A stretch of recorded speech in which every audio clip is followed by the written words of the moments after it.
This is the recordproduction.com interview in association with Resolution magazine, if you want to read the version with all the apostrophes in the right places.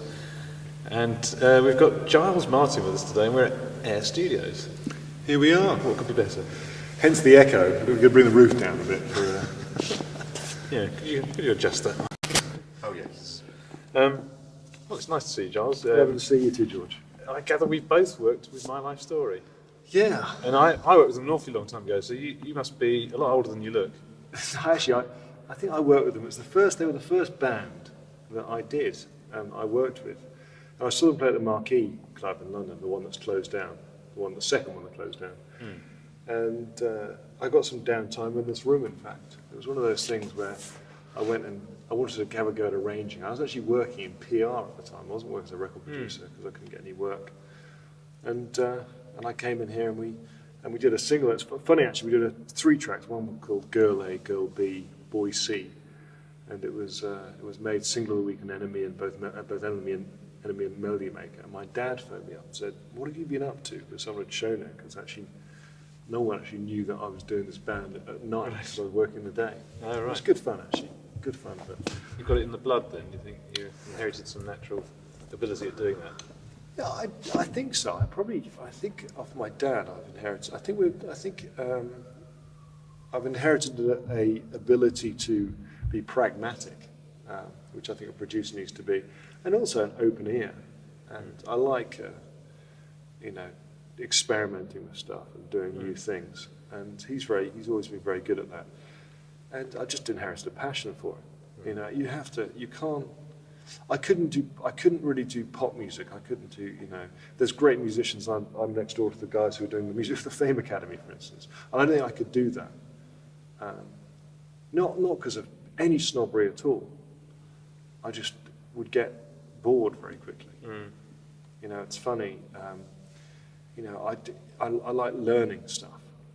I like working with people where you're in a situation where you can bounce ideas off people, or you sit in awe. I've worked with Joni Mitchell, for instance, and she sat in front and played the guitar, and you just think it's unnatural what she could do. It's something that's God-given, and experiencing that, you don't experience that from aiming for the charts all the time, I suppose. So you're pretty good with mic numbers and things now. Yeah, I'm not bad. I mean, there's probably someone who's having to make someone a cup of tea who's much better at miking up a drum kit than I am. It's funny enough, I've never really had to do it because I started off as a writer and then went to the production side.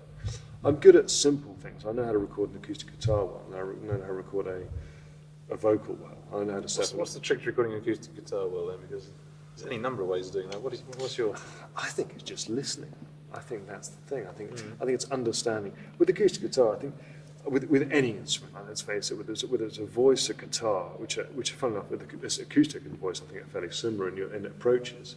I think you have to make sure that if they're playing loudly, you move the mic back a bit, and that you're not, I think not directly over the sound hole, for instance, is a good idea.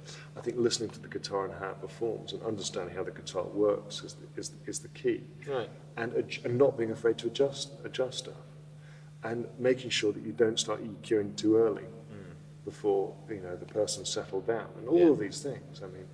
I mean, I think that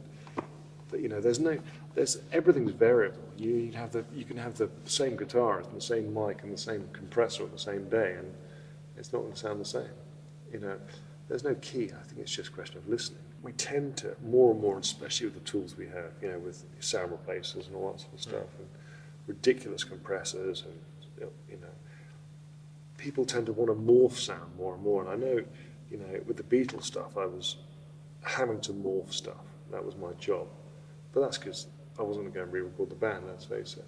But in those days, if they wanted a song to sound different, they wouldn't start putting in plugins. They'd go and re-record it. But not re-record it in an elaborate way. They just go and, right, it'll take, a couple of hours? Let's go in and play it. It's a question of everyone playing together and all those sort of things.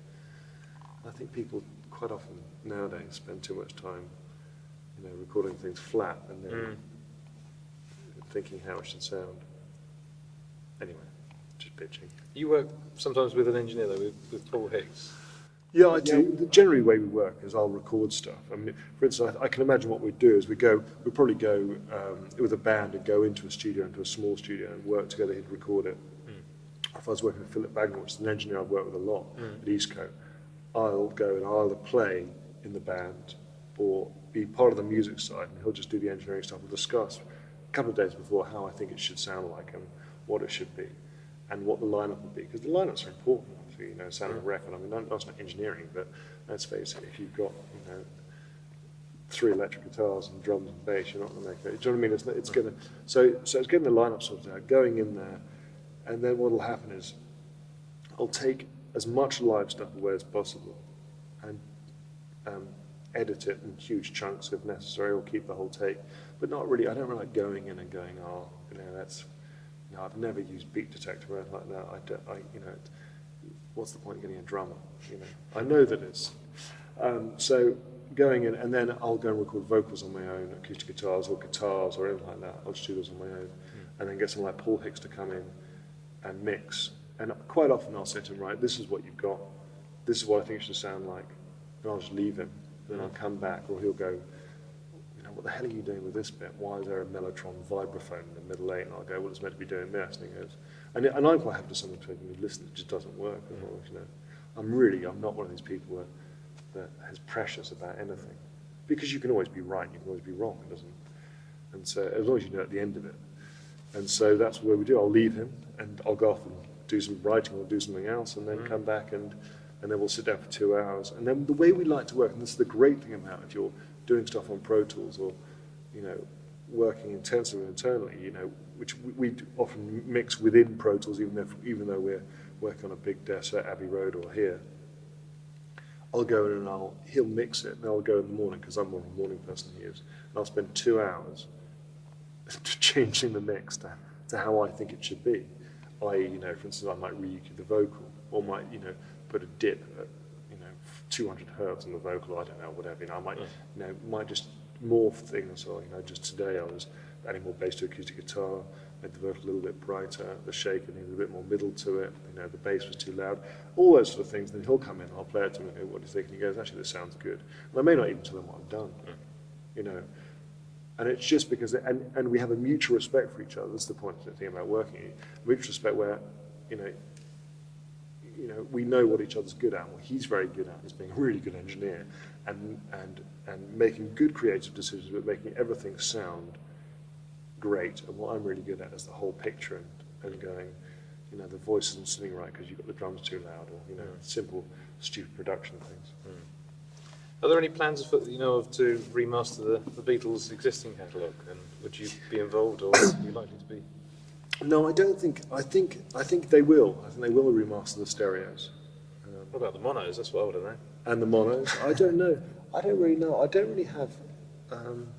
I think they are planning on doing it. I don't think I'll be doing it with them.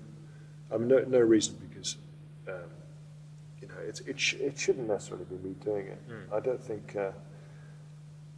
I think if they're remixing stuff for 5.1, which I think they should do, I think they may ask me to do it. Well, you know, which is more of a creative thing, if that makes sense. The remastering stuff, I wonder whether remastering, I'm sure it needs to be done. And I think. Well, I wonder if they need to remix just for the monos and stereos. Perhaps. Yeah, exactly. But I don't think I think that's a bigger job. I know they're not doing that. No, because I think I'd probably be. I don't know. I think they'd probably get asked. I know they're not doing that. I think they'll remaster the stuff. And certainly sonically, the Love album sounds fantastic. Well, thanks. It really, you know, springs out the speakers. Yeah, no, it was. You know, it's like those things. It's difficult to make it sound bad, really. And we had a lot of time to make it sound good, and a lot of exposure to the music. You know, it's funny actually. I didn't really listen to any of the originals, you know, as someone might do who's more diligent when I was working on the project. It was only when we got to the very end and we had to do the stereos, because we did the 5.1 first, right, that I decided I better listen to we compared them, I compared everything. We actually mixed everything in Pro Tools first for the theatre, for the show, and then came back and mixed everything properly, you know, using proper gear.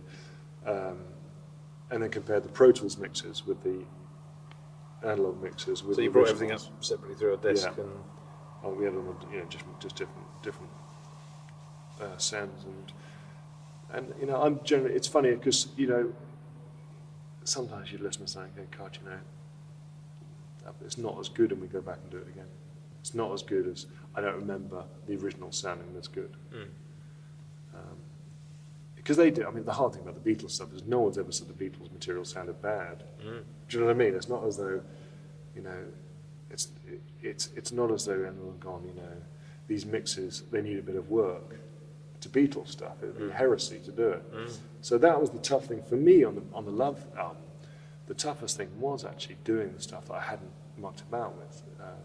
I and the Walrus, or Yesterday, or trying to think what songs I didn't muck about. Revolution, or Back in the USSR, A Day in the Life.